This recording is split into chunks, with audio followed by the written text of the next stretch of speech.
Okay, when you receive your bracket, your water sensor bracket, this is what you'll do.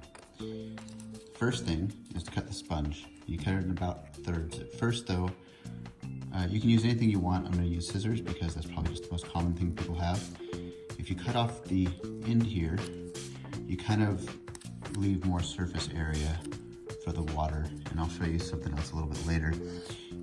But then you cut it into thirds, and you can also just use this to measure.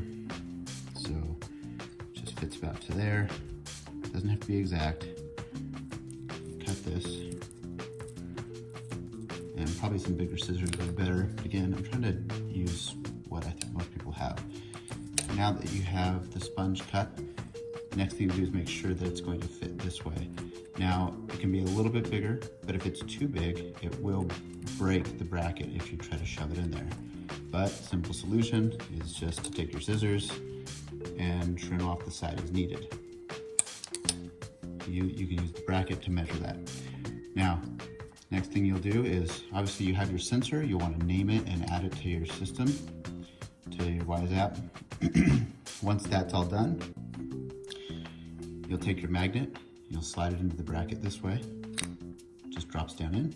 You'll take this, slide it in, if it's a little tight, like the angle, okay? And then you want to fray this down to try to get it to go down below the little legs.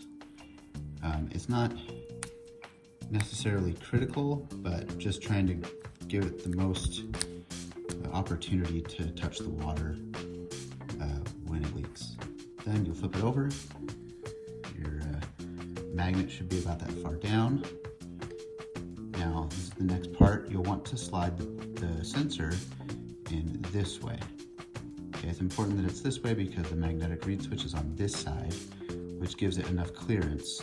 See, it only takes a 1/16, 1/8 of an inch before it triggers. So there you go. That's how you set up your Wyze Sense water sensing bracket.